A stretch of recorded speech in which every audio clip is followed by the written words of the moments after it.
Chapter 8, Arca Pharmaceuticals Headquarters, San Francisco. Former General Clancy Flynn twirled a huge gold ring around his meaty finger, blew out a breath, tugged at his tie. It was a red silk Valentino tie that went nicely with the tailored suit, which was obviously bespoke. No designer made that size. Dr. Charles Lee suppressed a light shudder. Flynn became more disgusting every time they met. It was as if Flynn were on this hugely accelerated bloat program. He'd put on 10 pounds every time they met. He was now at least 300 pounds. The very weight of Flynn's flesh had assumed a gravity of its own, and it was dragging him down. Though Lee kept his office at a cool and constant 72 degrees, Flynn was sweating, his own flesh acting like a heat generator. His heart had to beat twice as hard to get blood around all that meat. His sweat stank, a rancid odor that was stronger than the men's cologne he wore, and the smell of expensive laundered material swathing his grossly huge body. Flint was a heart attack in waiting, except he had to wait to have it until Lee's program was complete. Flynn ran a very successful and lucrative security company, founded on the contacts Flynn had made in his 25 years in the military. Flynn was very greedy.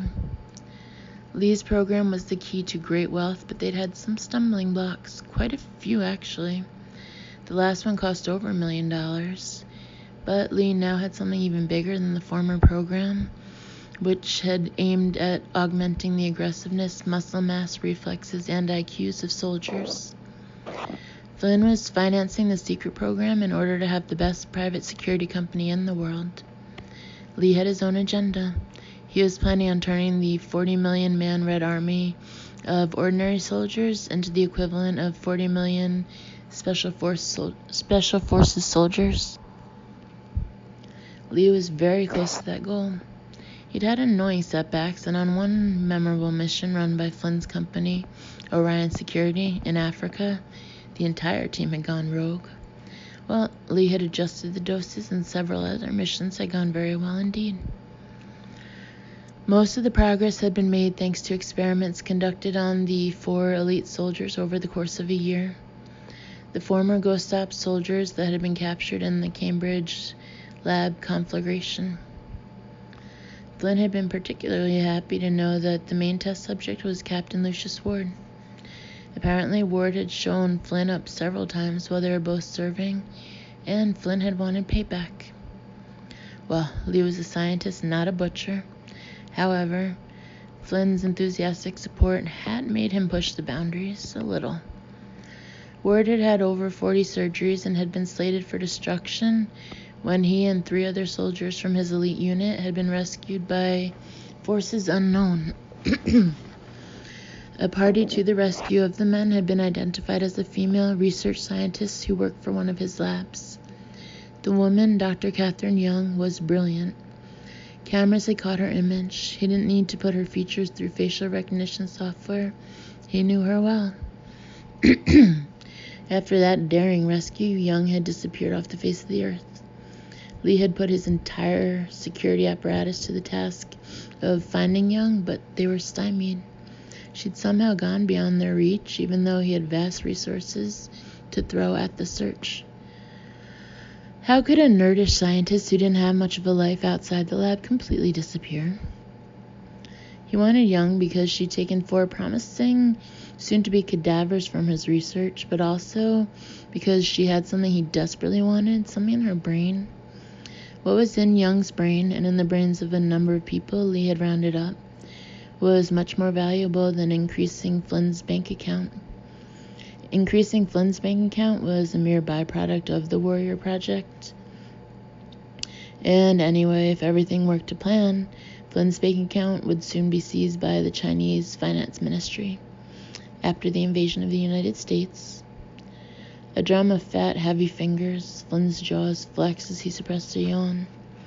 Well, if Flynn was bored, Lee would soon cure him of that. Flynn shot his wrist out and showily checked the time on his new gold Rolex. It was a Transparence, the new line introduced last Christmas.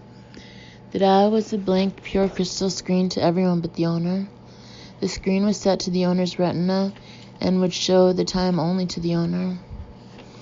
No one will ever steal your Rolex. The ads have been everywhere.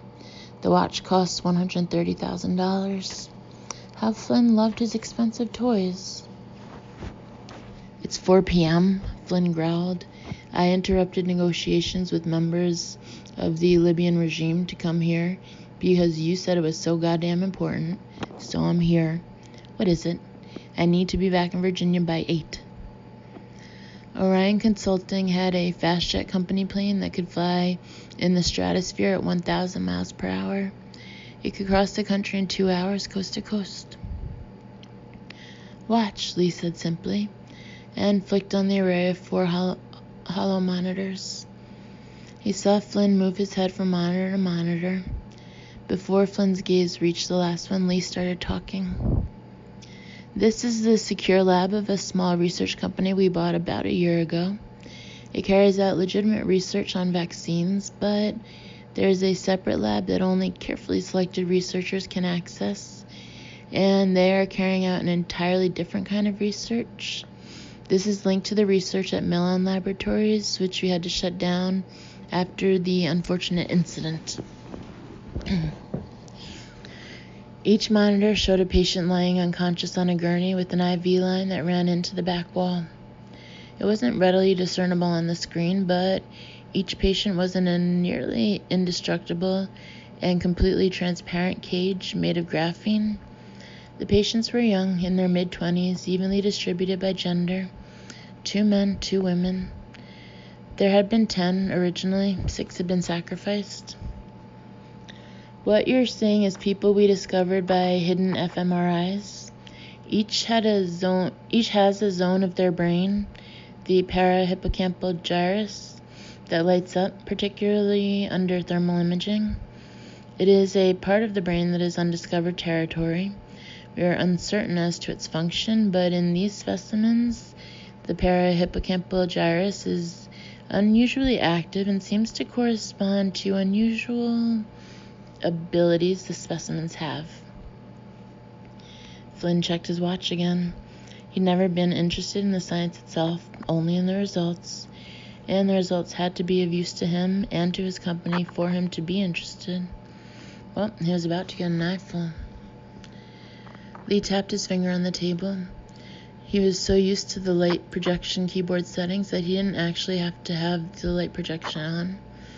It was a minor ploy, but to an ignorant outsider like Flynn, it would look like magic. The commands he gave changed the nature of the liquid being pumped into the patient's systems. From a powerful narcotic to a powerful stimulant, from 0 to hyper-awareness in a minute.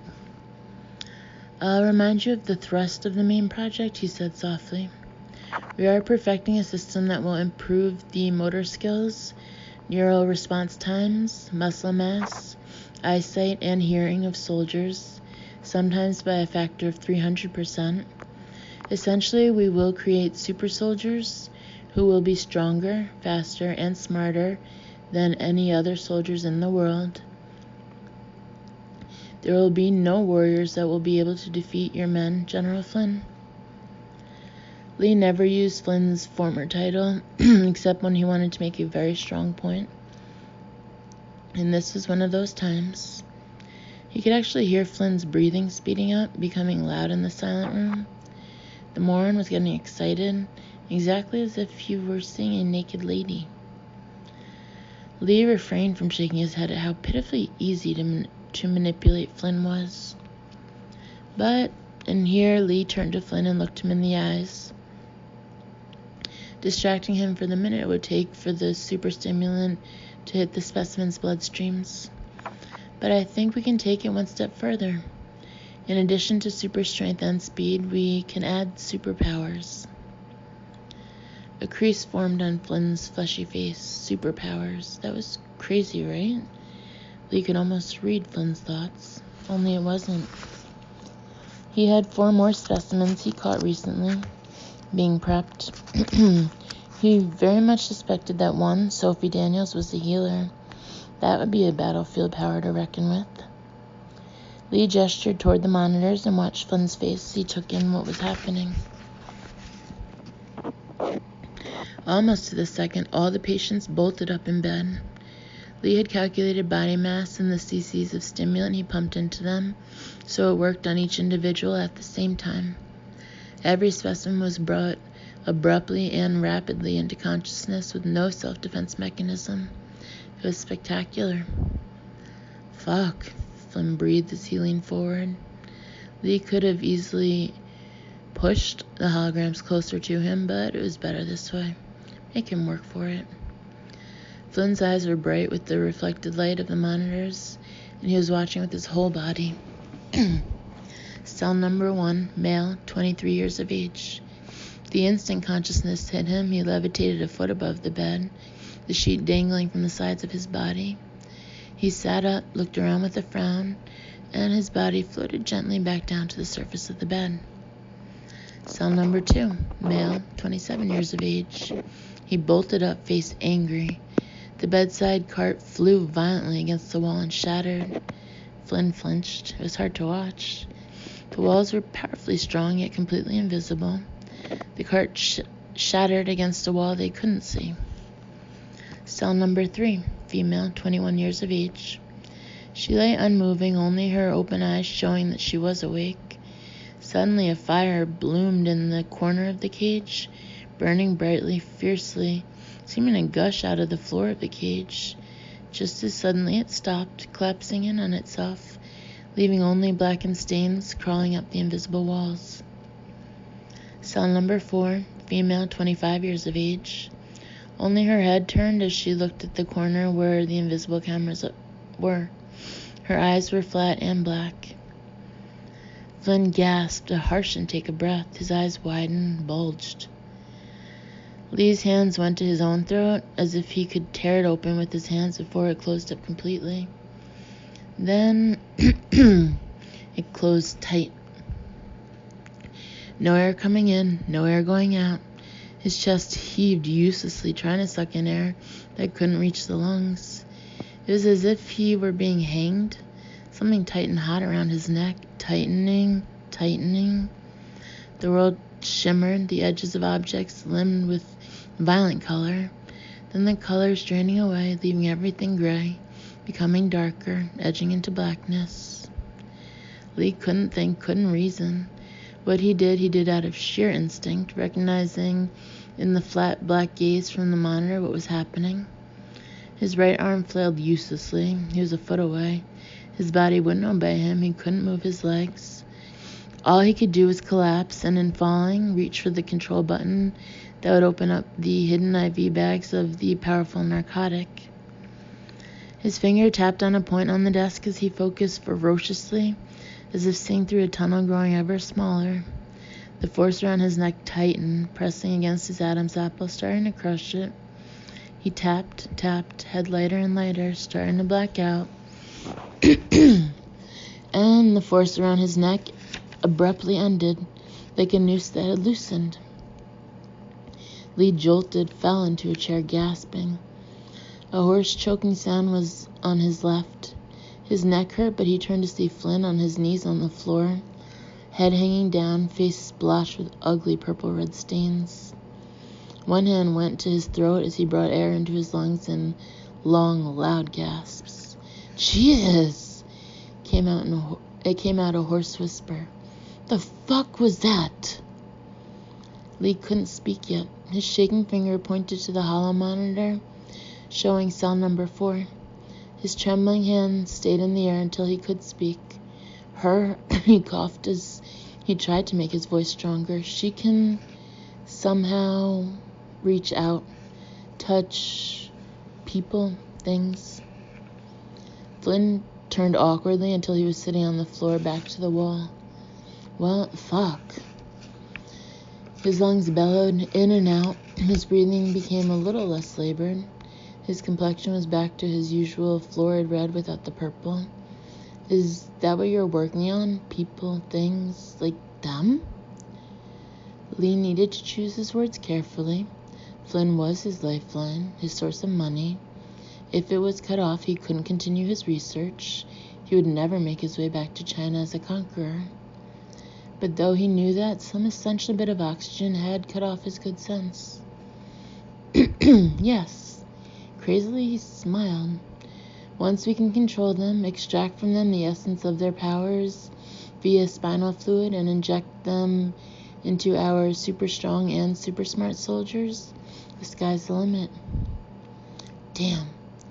He was supposed to approach the whole subject gingerly.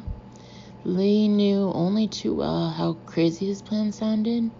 He had complete faith in it, but to an outsider it would reek of insanity. And here he'd blurted out the project bluntly to a man who had no imagination and no sense of grandeur. A man who dealt exclusively in dollars and cents and believed only in what he could touch. So he was very surprised when Flynn reached into his jacket pocket and pulled out a platinum bump card. He tapped on it. "Give me yours," he wheezed. Lee had to stand up, unbutton his lab coat to get at his wallet. His legs would barely hold him.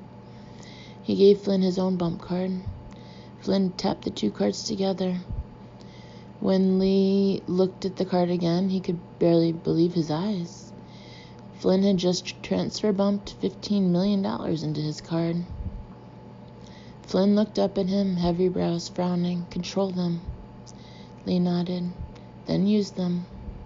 "Oh, yes." Steadier now. Lee stood and looked at his specimens, now comatose on their beds. The only signs that something had happened were the steel components of the crash cart scattered on the floor of the cell of number 2, and the black scorch marks on the invisible wall of number 3's cell. He'd hated his American childhood, ripped from what should have been his Chinese destiny, but he'd loved American comic books as a kid. Protocol 1, the Warrior Project, would create super soldiers, 40 million Chinese Captain Americas. But Protocol 2, the Delphi Project, would go one step further. It would create an elite force of X-Men.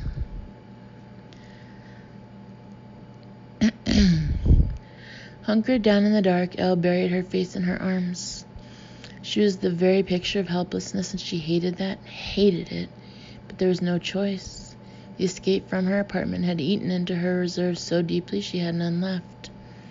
There was possibly some kind of scientific ratio to be studied. The further she went in her projections, the greater the energy expended.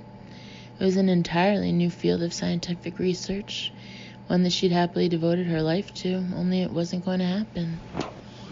What was going on at Corona? Sophie's panic call and the men in black. What was happening?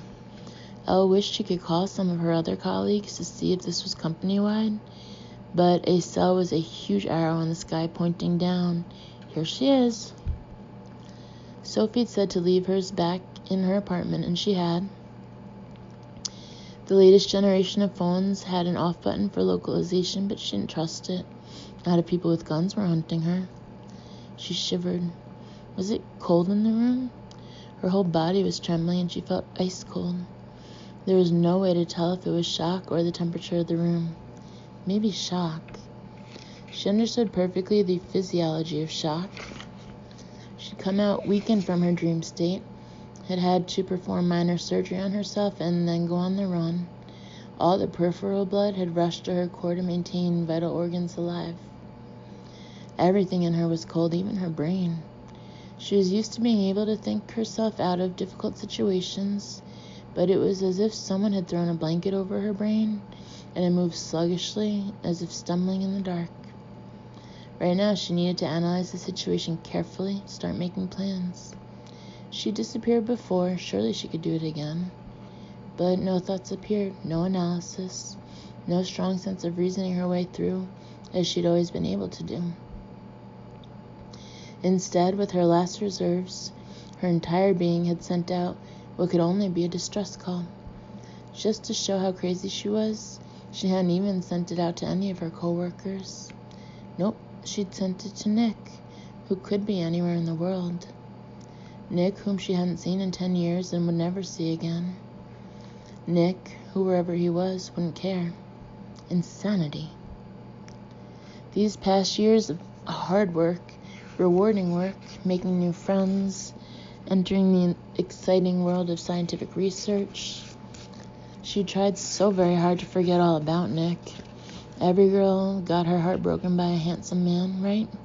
Nothing new about that. It happened to everyone. Whole days, then whole weeks would go by when she didn't think of him, and then wham! A smell, a taste, a sound. It was always something.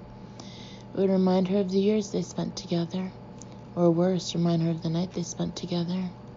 And it was enough to set her off. Her heart would clench, a cascade of hormones, bad ones, the ones associated with fear and loss and pain, such as CRH or cortisol, would flood her system. Before she knew the words, she understood the mechanism. And now that she knew the words, now that she'd made this her field of study, she thought she'd banished her ghost, Nick. She'd made a successful life for herself, rarely thinking of him. And yet at the moment of her direst need, who did she think of? Nick Ross. Damn him. Wasting time wanting him was dangerous, folly of the highest order. Though there really wasn't anyone to call.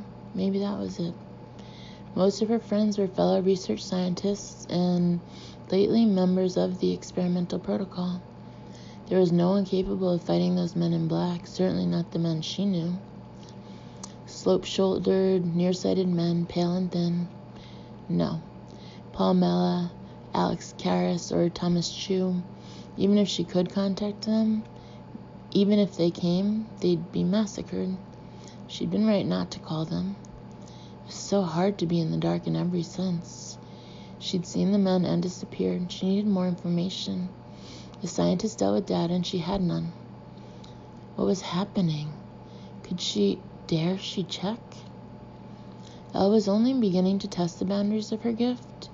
Today's projection of herself halfway around the world, that had been the first time she tried to deliberately project herself to an unknown place far away. It had left her so depleted she'd felt half dead. She could do short distances. She tested that over and over. But she didn't have total control over where she went.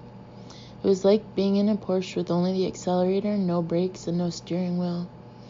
Heady and dangerous. Those men had moved with the professional grace of athletes or military men. They were heavily armed. She needed to know where they were. The decision was made. She slid down until she was lying on her back on the dirty carpet, grabbed me a pillow from the bed and putting it under her head. Close to the floor, the smell of grime intensified. She shut it from her mind along with the lumpiness of the carpet and the lint she could see under the bed. She wasn't here for comfort. She was here for safety. A little dirt and a few smells were a small price to pay. She closed her eyes and willed herself to start shutting down. Slow down her pounding heart. Will her hands to still, her breathing to slow. It was also very new. She'd only gone on 4 voluntary trips before. All her life, her dreams had taken her away when they wanted, where they wanted.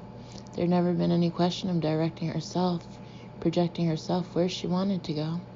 Hell, she'd been 21 and still heartbroken over Nick before she realized that what happened to her sometimes wasn't merely crazy dreams.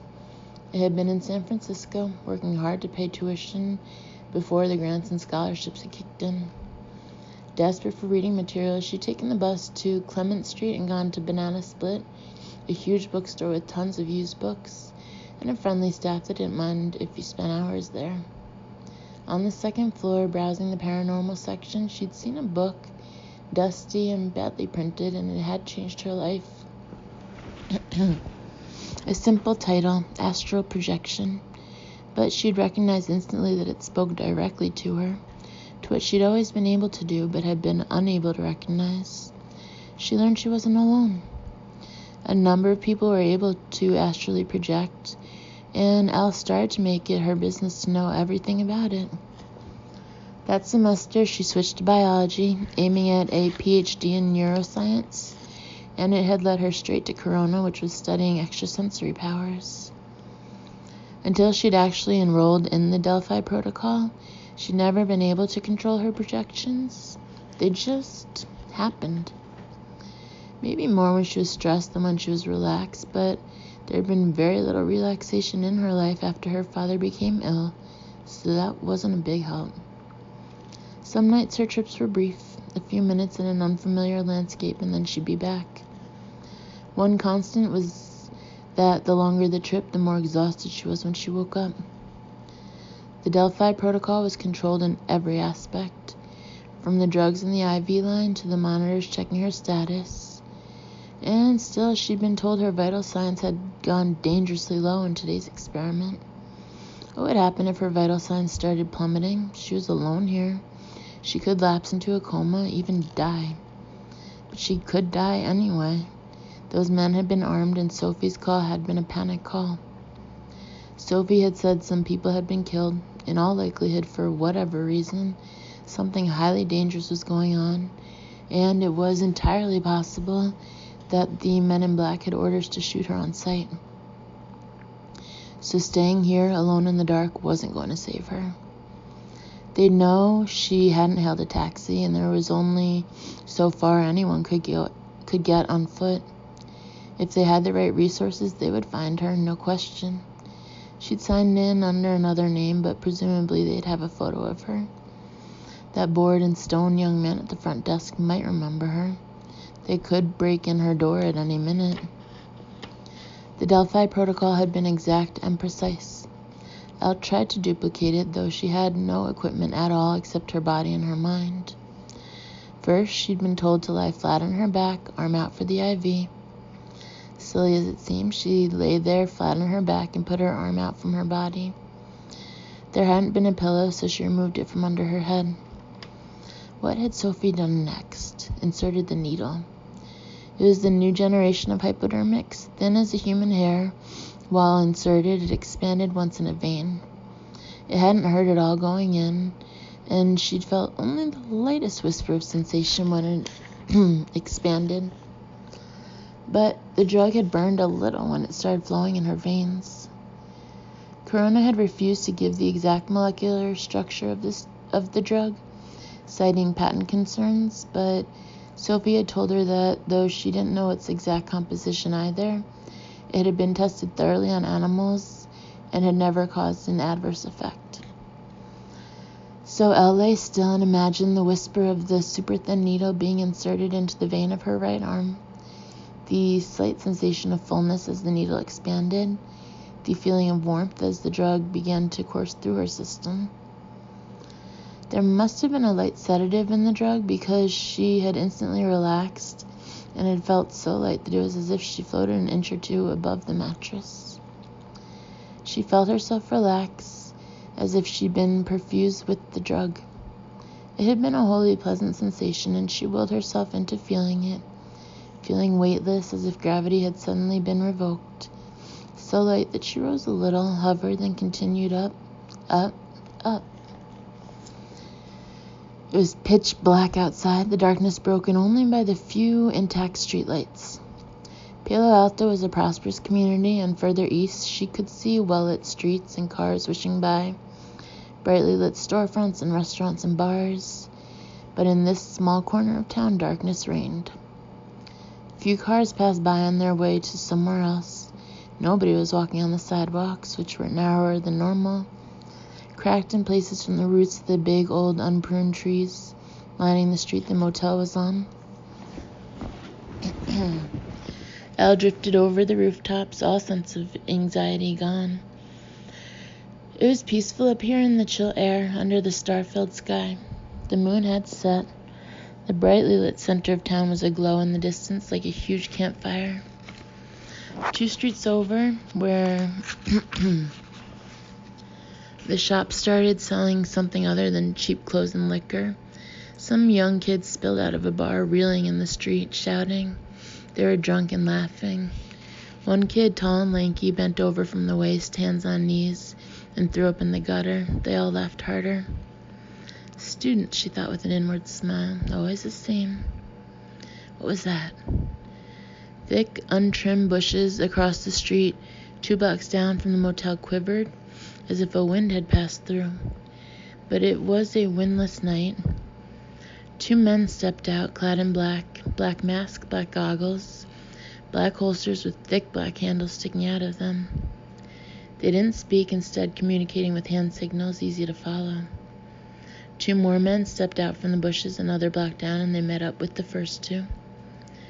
The men were utterly silent, almost invisible in the blackness of the night. Nobody noticed them. One man, taller than the rest, pointed his finger at one of them, then pointed the finger down the street at the motel whose flickering light could be seen. The man who'd been singled out pulled off his mask and pulled a windbreaker from a side pocket. In a second, he looked almost normal. Maybe an observant person would notice a bulge on his hip, but the stone guy at the front desk wouldn't notice if a grenade went off right beside him. The man in the windbreaker walked down and across the street, stride easy and relaxed, guy crossing the street to a motel. The other men melted back into the bushes. Elle followed the man into the lobby where the night clerk was gently dozing, a Justice League dark comic draped across his chest. His mouth was open and he was snoring lightly. At the sound of the bell over the door ringing, he gave a slight start and opened his eyes. They were unfocused. When he saw the man in the windbreaker, he smiled. "Hey, dude." "Hey," the man dug into his pocket. "I need to ask you a question. I just had a fight with my girlfriend. A big one." He winced and gave a rueful smile. "She's right and I was wrong, and I need to talk to her now that I've sobered up." The clerk waggled his head. "I hear you, man." The man in the windbreaker placed a photograph on the counter and tapped it. "That's my girlfriend. She isn't with any of her friends, so I'm making the rounds of hotels and motels. I really need to talk to her. Did she check in here?" $100 bill slid across the counter and disappeared behind it. Pretty lady."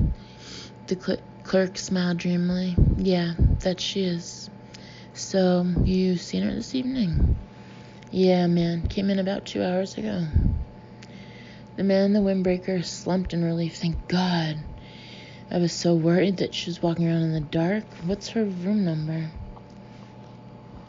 That rang a bell of alarm. The clerk's eyes opened wide. "Hey, man, sorry. I'm not supposed to." Another $100 bill slid across. "I really need to talk to her. Tell her how much I love her." The bill was pocketed. "Oh, okay. I can tell you're a good guy. She's in room number 9, down the hall and to the right. She's checked in until..." Elle watched the man pull a stunner from his holster, set to green, lethal charge. In a second, he pulled it, placed it against the clerk's heart, and pulled the trigger. He turned around before the clerk fell to the floor and gestured out the door. The 3 other men came in a dead run while the man in the windbreaker shot out the lights in the lobby. The only illumination came from the clerk's old-fashioned flat computer monitor, which illuminated the scene with an eerie pale glow. Without speaking a word, the man in the windbreaker pointed down the hall, then gestured right. The 4 men pulled their stunners, all set to yellow, a voltage guaranteed to knock out a bull, and moved silently down the corridor toward Elle's room, where her defenseless body waited, unable to wake itself up. Chapter 9. The hover car had been tested at 200 miles per hour. Nick pushed it to 160 off-highway in hovercraft mode. Coming down off Mount Blue, Nick had to be careful not to ram into trees. The hover car responded like a dream, and he speed slalomed his way down the mountain. Once he was off the mountain and into the flatlands, though, Nick took off, paralleling the interstate, sailing over ditches and fences. The hover car had excellent forward radar, and he swerved around obstacles the hover car couldn't clear. When the quickest way forward was the interstate, he simply jumped the guardrails, went to wheel mode, and flew down the fast lane. The hover car was invisible to radar and not too visible to other drivers. By the time a driver could flip him the bird, he was 20 miles away. He could outrun any police car, and frankly, he didn't give a shit about anything except getting to Elle as fast as humanly possible. John was in contact over the comms link. He was making good progress fitting a new rotor head. Mac was giving a hand, and he estimated he could be in the air within the hour. Maybe, just maybe, he could get to Elle and save her from whatever danger she was in. But there was no one in the world who understood the underlying principle of the universe. Shit happens. Better than Nick Ross. He wouldn't feel anything like relief until he had Elle with him in his bed in Haven, surrounded by a mountain and sensors and tripwires and drones up the wazoo. And once she was in his bed in Haven, he'd keep her there for the next week, maybe more. Not only to bed her, but to feel her, touch her, reassure himself that she was safe and with him. And she'd stay that way for the next 100 years. But first he had to find her. He had no idea what that distress call was about, but it had been potent, a blast of pure terror. He'd woken up heart pounding with fear. Up until about an hour ago, Nick would have said he didn't know fear, but now that was a lie. Sheer, bone-chilling terror had infused every cell of his body when he had received the blast in his head. Nothing like that psychic blast had ever happened to him before. Well, except for Catherine somehow reading through touching him that he'd lost Elle and mourned her. Which made sense because Catherine had the gift of reading people, and missing Elle was in his blood and bones, not just in his skin. As far as he knew, Nick had no gifts beyond strength, a good aim, and an ability to fight. Certainly nothing woo-woo. He'd fought and worked like a dog for everything he had. No gifts at all. So receiving that blast from Elle had been completely off his radar. It wasn't a dream and it wasn't craziness. It was definitely Elle who contacted him. No question. The blast had Elle in it, unmistakable. Fear, yes, but gentleness and smarts and a mixture that was simply her. He hadn't questioned it for 1 second. So here he was on the interstate, going as fast as humanly possible to get to her. Traffic was getting intense on the approach to Palo Alto, requiring all his attention, when John's voice sounded in the comms button behind his ear. "Yo, man," he said, "check the drone monitor." Nick glanced down to his left and froze. Fuck. Faint lines moving toward the motel, almost invisible. The men on the screen were wearing stealth combat gear, but Haven's drones combined IR and thermal imagery that made visible what would have escaped the drone's technology if the two sources hadn't been combined. 4 men moving slowly and carefully down the street where Elle's motel was. The street was dark. Every other streetlight was burned out. When they were still, the men disappeared, but when they moved, he could see, just barely, their outlines. They moved like fighters. That and the fact that their signature was mostly cloaked was enough for him. They were operators, and they were dangerous, and they were out for Elle. He checked the GPS and saw that he was 5 minutes out. Jesus. He moved the accelerator stick to its maximum power and shot forward, leaving a wake of startled cars behind. As he zoomed down off the interstate ramp as fast as the vehicle could go, straining forward as if he could personally make the hover car go faster, he kept checking the drone monitor. 3 of the men disappeared into a dark spot by the side of the road that was clearly bushes. 1 man pulled off his face mask and his head bloomed bright red in the thermal images. As Nick watched, he pulled on a windbreaker and made his way across the street, a shimmering red man shape, head twisting, checking the road for traffic. There was none. The place was deserted. It looked like the motel was half deserted too, to judge by the empty parking lot. And whoever was in that motel, including Elle, would be no match for the 4 trained men who would converge if they discovered Elle was staying there. Nick studied the maps, calculating a trajectory that didn't include roads. He didn't need roads. He just needed a path that didn't have barriers over 1 meter high. He could do it, just in hover mode. Haven had rules against using hover mode in densely populated places. Hover cars were military secrets.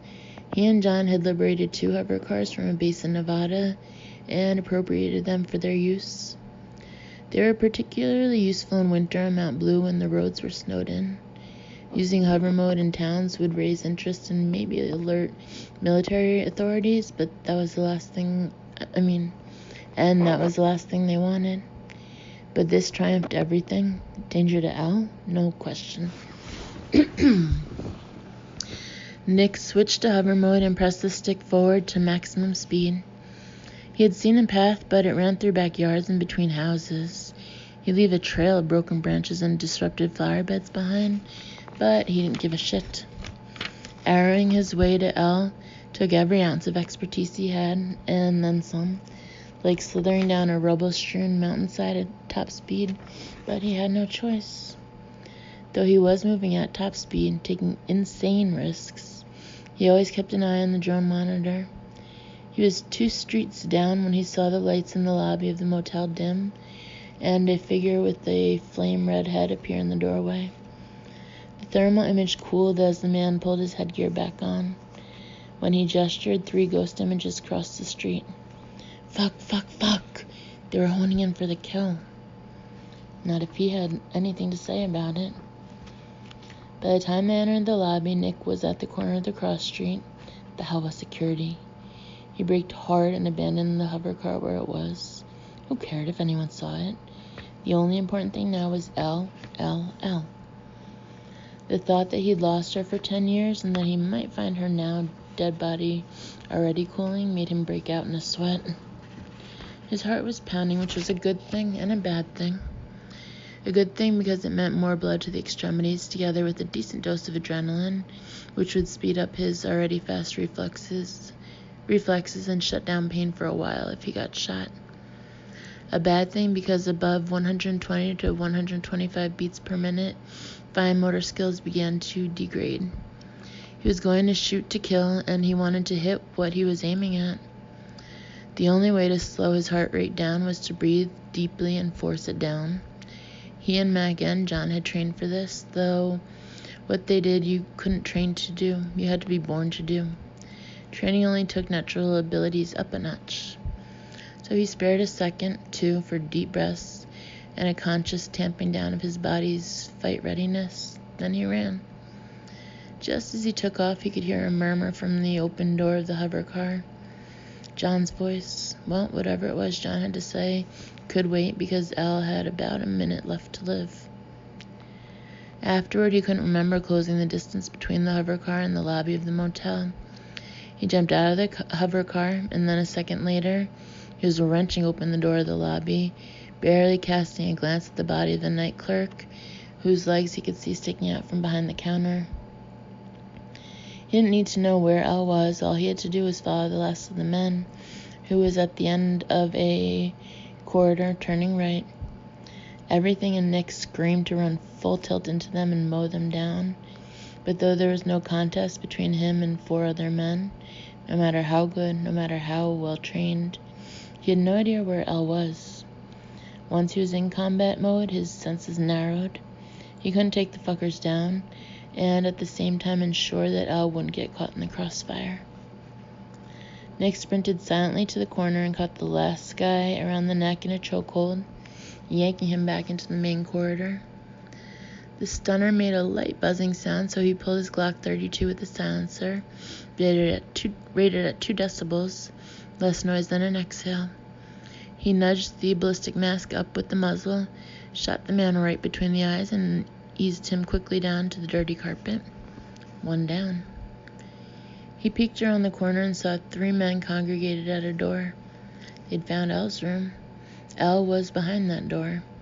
They wanted to hurt her, maybe kill her, and that wasn't going to happen, not even if there were 100 of the fuckers. The man with the windbreaker, clearly the leader, had grabbed a key card and waved it in front of a monitor set in the wall to the side of the door. In a second, the door to Elle's room would swing open. The card didn't take immediately, and the windbreaker guy waved it again. Nick could hear the faint click of the lock disengaging and watched as the guy at the door brought his stunner up. They were covered in Loctite head to toe.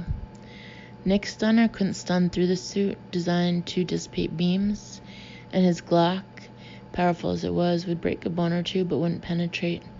Nick wanted these fuckers dead. It would have to be done the old-fashioned way, by hand. Nick was good at combat strategy. In an instant, the whole thing was planned to the second. He didn't have to think at all. It was like a geometric equation. moves calculated and precise. He ran full tilt into the corridor, a swarming mass of muscle and deadly intent. Planting his right hand on the wall next to the last guy, he pivoted, lifting his body, putting his entire weight behind the kick to the head. The man fell like a bull in the slaughterhouse, but Nick was already at fuckhead number 2, dropping to the ground, scissoring his legs between the man's legs, throwing his entire weight into his elbow, which he drove straight into the middle of the man's face. Bone crunched and blood sprayed. The leader had turned around, aiming his stunner at the ground, but Nick wasn't there anymore. Nick was aiming a kick at the solar plexus, something the Loctite couldn't protect against. The man fell, temporarily paralyzed, without breath, and that was fine because it allowed Nick to finish all 3 of them off properly with 3 hard head twists. He lifted each head slightly to make sure that the spinal column had been severed from the brainstem because he wanted these fuckers to stay dead. The instant he finished off the 3rd, he ran into the room and his head nearly exploded with panic when he saw it was empty. She wasn't there. Elle wasn't there. Where the hell could she be? The dead guys thought she was here, so he'd assumed. Had she escaped? There was one window that gave out into a courtyard, but it had been painted over 1 billion times, and if it had once been designed to be open, that day had long since passed. He pulled with all his strength and desisted. If he couldn't open it, Elle couldn't either. Oh God, oh God. If she escaped, how could he find her? How could he protect her if he didn't know where she was? Think. Not on the bed, not out the window, maybe the closet? Nick yanked open the plywood door and stared inside at the tiny space full of empty, misshapen wire hangers. Not there. And that was when he saw her, lying face up on the floor, one arm outstretched, pale as ice, unmoving, unbreathing. His heart stopped, simply stopped for a long, horrible second. He was too late. Somehow they'd killed her. He hadn't been able to save her. All his life, all he ever wanted was to keep Elle safe. And now he'd found her after all these years and she was dead. He took a shaky step forward, then sank to his knees to be near her, and because his legs simply wouldn't hold him up, he felt hollowed out, totally, completely empty, incapable of thought or action, merely a bag of skin holding in guts and bones. He wanted to gather her in his arms, but his body wouldn't obey him. He gave the order, but nothing happened. His entire body was lax, as if it had simply given up, as if it had died but hadn't told him yet. But he wanted to be closer to Elle, so he did the only thing he could think of. He toppled forward onto her, hoping that his limbs would recover and that he could gather her in his arms and weep over her. She was cold, so very cold and still, rocking gently when his full weight fell on her, but not gasping or jolting. His face was cold. That was the way he understood that tears were tracking down his cheeks. He didn't wipe his face, he couldn't. All he could do was watch the tears as they popped on her neck. One large teardrop had fallen on the pale skin just above the collarbone. It quivered, stilled, quivered, stilled. Her heart was beating. He shifted his head so his ear was right over her heart, and there it was. The faintest of heartbeats, thready and faint but regular. His head moved up and down gently on her chest. Her chest was moving. She was breathing. She was alive. She wasn't conscious. Her eyes were unmoving behind her lids, and her breathing was shallow, but by God, she was breathing and she was alive. A bolt of energy shot through him. Now that he knew Elle was alive, he could do anything. Strength returned to him in a hot rush. Nick gathered Elle's limp body up in his arms and stood up. He studied her face hungrily, wanting to understand what the past 10 years had been for her. She'd been just as he described to Catherine, older, even more beautiful. She'd been a beautiful girl, and she was now a stunning woman. That glorious pale blonde hair was cut short, waving around her face like a halo. He hefted her in his arms. She was easy to carry, but she put on some weight. The last time he'd seen her, she'd been frighteningly thin. Why was she here? Where had she been? Who was she now? And above all, who were those men gunning for her? Only one way to find out. Nick lay Elle gently on the bed, 2 fingers to the wrist pulse, and waited. 60 beats per minute. Okay, now to frisk the fuckers who wanted to kill her or kidnap her. Either way, they weren't going to do anything now. Nick went out into the corridor, pulled off masks, and took snapshots of the 4 faces. They were slack in death, but Haven's facial recognition software would identify them soon enough. He kneeled by each body and frisked them, but wasn't surprised to find nothing at all. Their Loctite suits were top of the range, but nothing that couldn't be bought if you had the money. Weaponry ditto. No pockets, only holsters and a knife sheath. The knives were Gerber Mark IV, black oxide, brand new. Everything was brand new. The Loctite suits didn't have a scuff on them and looked like they'd never been cleaned. Nick gathered their night vision goggles, stunners, guns, knives, and wristwatches in a small nylon bag folded in his backpack. The cells he put into another bag that emitted a strong masking signal so the cells couldn't be traced, and then went back into Elle's room. She was still out. That worried him, but there was nothing he could do for her except get her back to Haven as fast as possible and have Catherine examine her. The bud behind his ear buzzed. John. He'd forgotten all about John trying to contact him as he was getting out of the hover car. He tapped a point on his wrist, opening the connection. Sit rep, Mac barked. We saw the 4 bad guys on our monitor. Status? Dead, Nick replied, walking out of the motel with Elle in his arms. Put me on speaker. Now he could communicate with John and Catherine too. All 3 had been waiting in the war room for him. No way they would be able to go back to bed. What's wrong with her, Nick? Catherine's voice was gentle. She was the only person on Earth who understood what Elle meant to him. I don't know. Striding toward the hovercraft with the limp Elle in his arms, Nick's voice came out hoarse and strained. She's alive, that's all I know. I'll get back as fast as I can so you can examine her. About that, Nick? John cut in. I'm in the helo coming down. Meet me at Cache 4D. We'll put away the hover car and I'll fly you back. Tomorrow night, I'll come down with Eric and he can drive it back.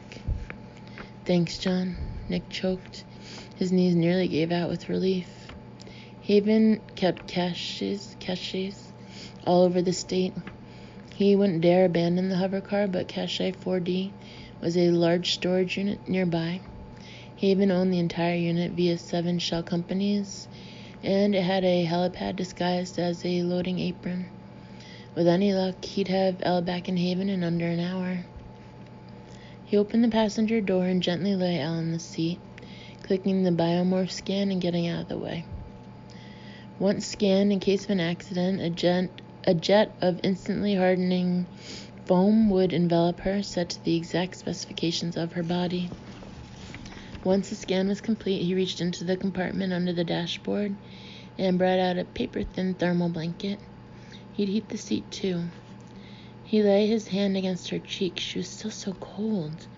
Whatever was wrong with her, surely heat wouldn't hurt.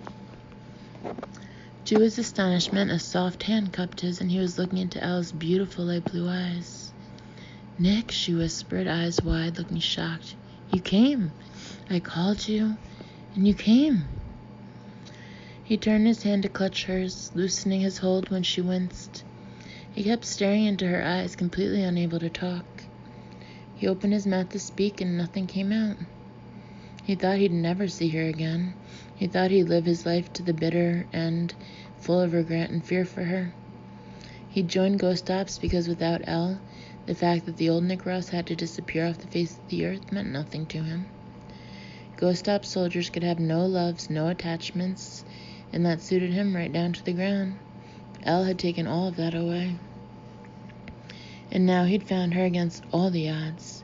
She was here right now, watching him out of those beautiful, expressive eyes. Nick, who always knew what to do, who always had the next step mapped out, and the one after that, and the one after that. He couldn't think, couldn't talk. Elle slid her hand from his and touched his face. I can hardly believe you're real. She looked around, blinking. He knew she could only see a dark street and the inside of a strange-looking car. Is this a dream? Nick leaned forward and kissed her very quickly because she was weak and they had to go now. But it served an important purpose. Those lips were very real. I was real. No dream. But we have to get out of here fast, honey. Some bad guys were after you. We have to go right now. Her brows drew together, a faraway look coming into her eyes. I saw them, she said in a whisper. I saw them coming down the street, coming to the motel. And I saw... She focused on him, searched his eyes. I saw you, Nick. I thought I'd gone insane. What happened? Later. I'll explain everything later. Much as he hated leaving her, forsaking the touch of her, Nick moved away, sprinted around the front of the hover car, slid into the driver's seat. Hold on tight. He put himself in wheels mode and took off north just as fast as the hover car could go. Where are we going? Nick slid his eyes over to her. God damn, she is beautiful. He knew she was beautiful, but when he thought of her, it was the golden waif he remembered, lost and thin and frail. Lovely because nothing would change that perfect bone structure and coloring, but soft and vulnerable. Sitting next to him was a woman who would turn heads every time she walked down the street, but who looked strong and capable. Though bruised and dazed, she was composed. When he found himself sneaking peeks at her, looking at her elegant pale hands folded in her lap, memorizing that perfect profile, following that long white neck down to where her coat fell open to show a V-neck sweater, he realized he could crash them at the speed he was going. So he gripped the accelerator stick with white knuckles and turned his face resolutely forward. We're going to a place no one will find you, honey, he said grimly. I'm taking you home. Was it magic? Was she a witch? Had she somehow conjured Nick from thin air? Was she still in dream mode? Well, that she could answer. There was very little sensory input in her dreams, her projections. Even when her spirit hovered over that facility in what must have been the Free Republic of Mongolia, an ice-bound facility on fire, she felt neither hot nor cold. But now she felt it all. The cold as she came up to find herself in a strange type of car with the door open, and Nick, bending over her. The touch of his hand to her face, his fingertips rough, the touch soft. A kiss. A kiss she actually felt, and not the 1,000 kisses she dreamed of over the years until she forced herself to stop. Those had been Nick's lips on hers, no question. This wasn't a dream, this was real. And this wasn't the Nick she remembered, not at all. That Nick had been like a young panther, a man yet with traces of the boy in him. This dangerous-looking Nick had no boy in him at all. He was hard, scarred, bulked up even more. His face was harsh, lean, the skin weather-beaten, pale lines fanning out from his eyes. She knew he was 33, but he looked older. They were driving at an impossible speed, though she felt safe in Nick's hands. He clearly knew what he was doing, and though the vehicle they were in was odd, it seemed to respond well and hugged the road tightly, even though they must have been going well over 100 miles an hour. Anything she had to say would have to wait because Nick needed all his attention to drive. He said he was taking her home, where no one would find her. Where was home? North, clearly. They were up on the freeway heading north. Elle didn't really care where they were going as long as they were leaving danger behind. She tried to think about the situation, about the warning Sophie had given, about the tracking device, but it was no good. She was exhausted, completely depleted. She couldn't reason in any way. All she could do was live each second exactly as it came up, with no past and no future. It was frightening as hell to be in this state. She'd been yanked back just as the men in black on the street had stopped at her door at the motel. She'd seen Nick, but there were no emotions in her dream states. She'd simply recognized him, somehow known he was there for her. He followed the men into the lobby, down the corridor, and then it was all mostly a blur. Except for one thing. When Nick stepped into her room, there were 4 corpses in the corridor. She'd seen that very clearly. He'd dispatched the men coldly and mechanically, like a surgeon excises a cancer. She'd never seen anyone move like that, blinding speed and power and violence, and at the end, 4 dead bodies. She shivered. Nick flicked a glance at her, but said nothing. He reached for a button on the strange-looking console, and the air in the cabin warmed up even more. They sped in the night. There was very little traffic. The few cars on the road seemed to be standing still as Nick flew past them. Elle looked out the window and thought she recognized a few landmarks. What difference did it make? They were going to where Nick wanted to take her. He swooped down from the interstate on an exit ramp. They'd passed the signs too fast for her to make out exactly where they were. He threaded a fast, complex route through a number of side streets until they reached what looked like a dead industrial park. At the end of a trash-strewn street was a gate, and Nick headed straight for it at top speed. Elle barely had time to gasp as the gates slid open just in time for them to sail through. She turned in her seat. Behind them, the gates were closing fast. Everything about the place spelled abandonment, but those gates had worked perfectly. Nick stopped the car and tapped a point on the console. On sight, he murmured, and she looked at him, startled. "Roger that," said a disembodied voice, deep and loud and clear. "Incoming ETA 5 minutes. Nick looked over at her and ran the back of his index finger over her cheek. "Hang in there, honey, we'll be home soon." She was a fool because just the sight of him in the penumbra, face strong and sober, voice tinged with tenderness, nearly undid her. This was so dangerous. He brought her to her knees 10 years ago. It had taken years to recover. Granted, she wasn't the naive and needy young girl she'd been then, but he still had the power to affect her deeply. If someone had asked her, she'd have sworn that Nick Ross was dead to her. And yet here she was, shivering and susceptible all over again, melting at his touch.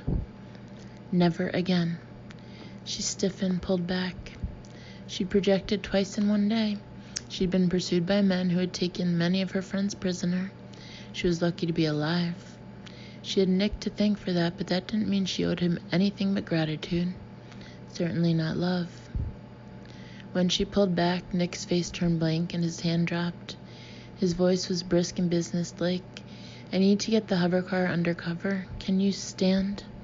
Stupid question. Or maybe not so stupid.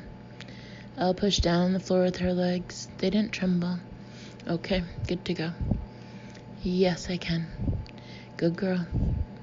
In a second, he was at her door and helping her down. Elle moved slowly. She wanted to make sure she'd been right about being able to stand. The idea of fainting was too awful to contemplate. She wasn't weak and needy. She wasn't the Elle he'd left. She was strong. It was just that it had been a very bad day. Her legs held, thank God. Nick handed her her purse. "Look up." A wind had suddenly blown up, and she wondered if she heard right. "What?" "Look up." Nick put a finger under her chin and tilted her head back. "Our ride's here." Oh my God, a helicopter! Coming down almost right on top of her, and she hadn't heard a thing. The helicopter was barely discernible in the gloom, and the cockpit was dark. Instead of the deafening roar of helicopters in the movies, it barely made a low, buzzing sound as it veered off a few feet and neatly landed, like a cat after a jump. "Come on." Nick practically picked her up and hustled her over. The helicopter looked eerie, made of some sleek, dark, matte substance with no apparent windows. Just as she determined that there was no way in, a door slid open, showing a dimly lit interior. 4 steps unfolded from the side. Elle walked up into the cabin and sat down in one of the seats. Through the open door, she could see Nick driving the odd car into what looked like a warehouse and then running back. He leaped into the body of the helicopter without using the steps, shouting, "Go, go, go!" The steps retracted, the door closed, and the helicopter lifted off abruptly, leaving Elle's stomach behind. It was utterly quiet inside the body of the helicopter. In every film she'd ever seen, people wore headphones to mask the noise, but inside it was like a cathedral. There was no way to see outside the helicopter. There were, though, 4 big monitors showing what looked like the view outside. The brightly lit interstate off to the right, and infrared images, thermal images, and GPS coordinates on a moving map. They were continuing their way north, the destination of Blue Cross to the northeast. Elle couldn't make out where they were heading. "Name's John. Pleased to meet you." A partition had slid to one side, and the pilot stuck his hand through. Elle awkwardly reached forward to take it. "Really glad Nick found you before his head exploded." The hand was big and tough and belonged to a man who looked like he'd just come in from surfing some big waves. Though it was freezing cold outside, he had on an unbuttoned Aloha shirt over a blindingly white t-shirt. The Aloha shirt had bright blue parakeets flying among bright yellow palm trees, echoing his bright blue eyes and long sun-bleached hair. He had a big black gun and a well-used shoulder holster. Everything about the man was breezy and easygoing except his ice blue eyes, which were cold and hard, and his gun, equally cold and hard. "Pleased to meet you," she said. She looked at Nick, then back at Surfer John. "Thanks for the rescue." John winked, and one side of his mouth turned up. "Anytime. Rescuing beautiful women seems to have become our latest pastime." "John," Nick growled. John rolled his eyes and cocked his head to one side, contemplating Nick. "Dude, chill." "Where are we going?" Elle tried to keep her voice calm. The only answer was silence. The question had to be asked. With every passing minute, Elle felt her strength returning.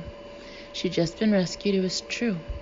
But it was also true that she was in a helicopter going God knows where with 2 men, one of whom had just murdered 4 other men in a terrifying display of surgically precise violence. Nick.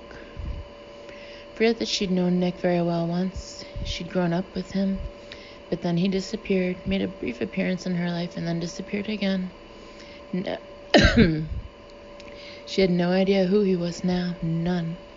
For all she knew, he was as dangerous to her as the men he'd killed. And John, with his happy turquoise and yellow shirt and the charming smile, and who was now ferrying the 3 of them God knew where, he looked dangerous too. So what were her options? None, as far as she could tell. The helicopter was sealed tight. Even if she could somehow overpower 2 visibly strong armed men, which was crazy, she'd have to learn to pilot a helicopter before it plunged to the ground, which was insane. Door number 1 was closed, which left just door number 2. Do nothing and hope she survived. Nick tried not to stare at Elle. He really did try, but it was impossible. Lucky thing she wasn't looking at him. In fact, she looked everywhere but at him. She was feeling stronger. When she first came to, she looked as if it took everything in her just to keep upright. Now she kept her back stiff and kept herself turned away from him. It wasn't just hurt feelings. She'd been plunged into a new world, his world, like plunging into an ice-cold lake.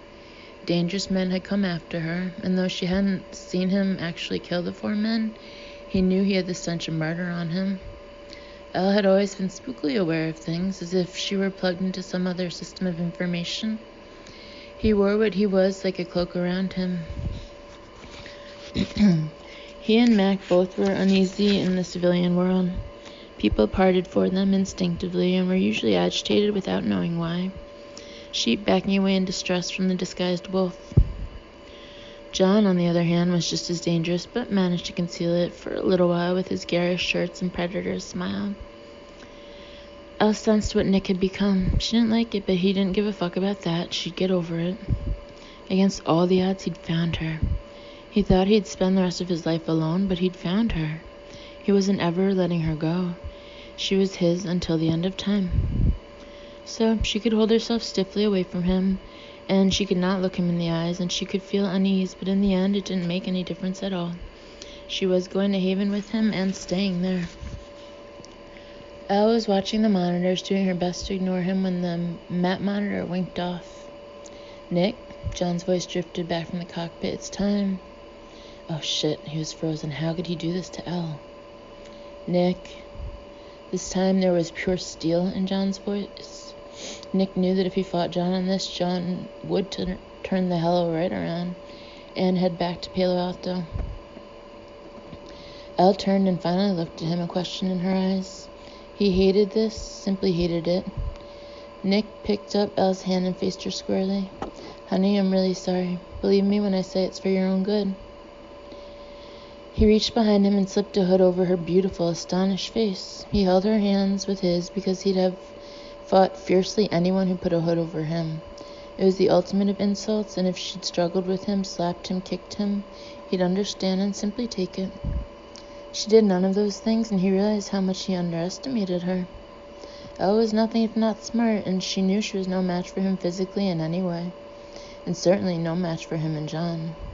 The only intelligent thing to do was endure, and that's what she did. She sat stiffly, hooded head turned toward the front, dignified and completely still. Her hands were as stiff as wood in his. Nick had never loved her more, and he knew that with each passing minute she hated him more and more. Luckily they were close to Haven. John was flying the hello at top speed now. It was a cloudless night, and they were off everyone's radar. Soon they were on the home approach. Mount Blue was a black shape against the starry sky. Below them, he knew a large metal plate was extending out from the base of the mountain, providing a landing platform. 4 minutes later, John landed perfectly on it and shut down the quiet engines. The metal plate started retracting with the hello into the huge hollow structure invisible to the outside world. Mount Blue. Haven. Home. A tension Nick had refused to acknowledge lifted from his shoulders. Elle was safe here. Everyone was safe here. This was their refuge and the refuge of the family of misfits and talented outcasts they had gathered around them. He and Mac and John, Ward and Lundquist, Romero and Pelton. The entire Ghost Ops team had been sent to destroy a lab in Cambridge they had been told was secretly weaponizing Yersinia pestis, bubonic plague. Only there was no secret project. A team of soldiers had been waiting for them to take them out. They had been accused of high treason and had escaped on the way to a court-martial in Washington. There was no way anyone could hold a Ghost Ops operator prisoner. On the run from the entire U.S. government and bitter about their betrayal at the hands of Ward, a man they all worshipped, Mac, John, and Nick had found refuge on Mount Blue in Northern California, inside an abandoned mine Mac had explored as a child. They holed up here and damned if soon a community hadn't congregated around them. The community was turning Haven as the most comfortable high-tech lair for people on the run the world had ever seen. They were becoming self-sufficient in everything. Energy, internet, food, you name it. The best thing was that the entire community was funded by 2 Latin America drug cartels. John, who had a personal crusade against drug dealers, though no one knew exactly why, had spent 2 years undercover in the biggest Cartagena drug cartel, walking a tight wire, pretending to be an emissary from California's dealers. He got enough intel while burrowing deep into their finances to put 300 men away forever. Whenever Haven needed anything, they just skimmed off the Caymans and Aruban bank accounts of the cartel, leaving breadcrumbs and footprints back to one kingpin after another, and enjoyed it greatly when some scumbag took the blame and got whacked. One less fuckhead on this earth, John had said. In the meantime, they all had black credit cards and false names with several $1 million behind them. The platform stopped moving and they were inside the hangar. It was an immense space 200 feet high. They kept all their vehicles and drones and the hello here. Elle couldn't get down out of the hello hooded, so Nick simply picked her up by the waist and swung her out. She didn't resist, but as soon as her feet hit the ground, she stepped back away from him. Oh, no, you don't, Nick thought. These security measures were standard practice and necessary, he knew, though he regretted bitterly having to treat Elle like this. The thing was, he, Mac, and John had become the front line of defense for a community of vulnerable, talented people that trusted the 3 outlaw soldiers to keep them safe. The three of them took that trust seriously.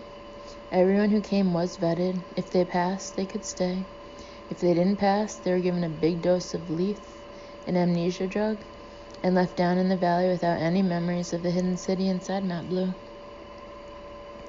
Nick knew that if Alice somehow didn't pass the test, he was going back into the world with her, even though he was hunted by the U.S. government and there was a huge bounty on his head. He'd take his chances. Elle was not leaving his side ever again, and he was never leaving hers. Nick and John exchanged a glance. No talking. The rule for those who came to them, but weren't of them yet. Any voice would echo in the huge chamber. Nick simply put his arm around Elle's waist and started walking to the elevator, John keeping step. The elevator was a miracle of technology. The elevator lifted 2,000 feet in the air so smoothly that it was entirely possible that Elle didn't realize she was in an elevator. The elevator, together with most of the infrastructure, had been designed by a talented engineer, Eric Dane. Eric had spent years writing report after report about the structural weaknesses of the Bay Bridge in San Francisco. When the 21 Halloween quake struck the bridge, collapsing and killing 40 people, Eric's reports vanished and he was blamed for the collapse. A multi-million-dollar lawsuit was filed against him, but there was no one to sue. Eric had made it to Mount Blue, where he built them a comfortable, beautiful, impregnable fortress, Haven. There was no elevator ding at the top, just a silent opening of doors onto Haven's atrium. If they weren't outlaws, and if Haven were a public place, the atrium would win a slew of city design prizes. A huge, airy, plant-filled plaza filled with terracotta paved stone paths winding through unexpected small squares, with a flower bed here and an organic tomato patch there. There were benches and flowing metal and wood sculptures by the famous sculptress Chloe, on the run from her very rich and very abusive husband. Overhead was an invisible arched roof made of graphene, 1 molecule thick, studded with tiny solar panels that provided light in the evening and helped keep the atrium at a steady 72 degrees all year round. The atrium was ringed with balconies, behind which were offices and homes. Some housed families, and some, like Nick's pad and John's pad, were glorified bachelor officer quarters, though more spacious and definitely better looking. Whenever a space needed decorating, everyone turned to Nancy Parsons, whose decorating firm was destroyed by her husband and partner, who ran off with every cent, and the secretary, leaving Nancy holding a sack full of debt her husband owed the mob, no way to pay for it, and the mob on her heels. On the 3rd floor was their war room, and Nick and John made their way through the paths of bright vegetation. It was 4 a.m., too late for the owls and too early for the larks. Mac and Catherine would be up, though, waiting to debrief. Even if there had been people, not many would think twice about Nick and John marching a hooded figure across the great plaza. At one time or another, many honored members of Haven had been marched hooded up to the war room.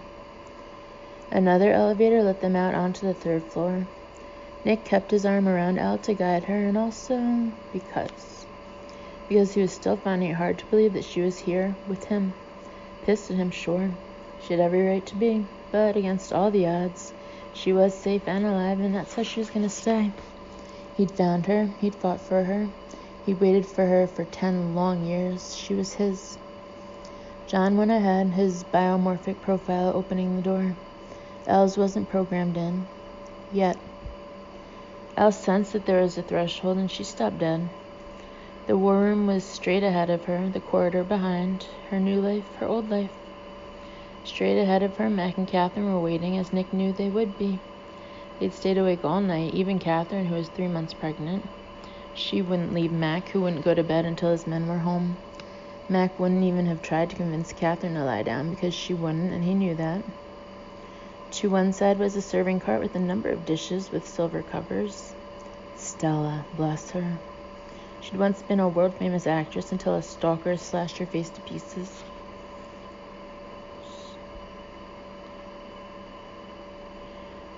And usually the author of the Ghost Ops books is a little more subtle. This especially about Stella, and doesn't use phrases like slashed her face to pieces. End of side note. No one at Haven even noticed her scars anymore because everyone loved her. She was smart and kind and ran the extraordinary communal kitchen with a lot of help. No one ever wanted to get on her bad side because access to Stella's cooking was basically access to heaven itself. On the run, Anne hunted. The people of Haven ate better than most millionaires. From here on in, Elle was his, and he was going to take care of her, and that included feeding her before bedding her. At the thought, his dick swelled.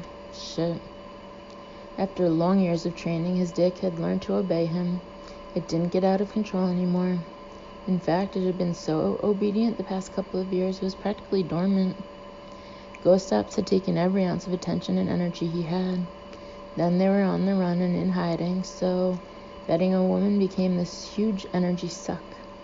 Not only because he had to plan the exit before the entry, as always, but now also because he had to work really hard not to leave a clue as to who he was. That involved having fake docs on him at all time, and it involved remembering his fake name and fake legend exactly as if he were working undercover. If anyone figured out a way to fuck without leaving DNA anywhere, he'd have been right on it. It was exhausting and a lot of work for one night fuck because 2 nights was pushing it. John didn't seem to have any problems. From what Nick saw, John got laid a lot on a regular basis and had no problem whatsoever with telling the women lies. For Nick, it got very old very fast. So now his dick was waking up and smelling the roses, or at least smelling Elle, because over the smell of her fear and exhaustion was the smell of her, something fresh and spring-like and absolutely unmistakably her. No other woman in the world smelled like her, looked like her, was her, which explained the half-witty in the presence of John and Mac's pregnant wife, though he knew better. Nick put his hand on the small of Elle's back, and she stiffened again, which was enough to take the starch out of his dick. She was disoriented enough without coping with his horniness. Nick laced his hand with hers, ignoring the fact that she didn't close her hand around his, keeping it loose. He tugged and she walked forward, turning her head slightly at the drop in air pressure as the door shut. Matt, Catherine, and John were standing in front of her, Catherine with a welcoming smile. Mac didn't do welcoming smiles, but at least he wasn't scowling, which was something. Nick whipped the hood off Elle's head, her pale hair lifting slightly with a crackle, then falling back down in light, shiny curls. "Honey," he began, but Catherine gasped. "Dr. Connolly, you're the one Nick went out to rescue?" "You know me?" Elle asked. 3 deep male voices echoed, "You know her?"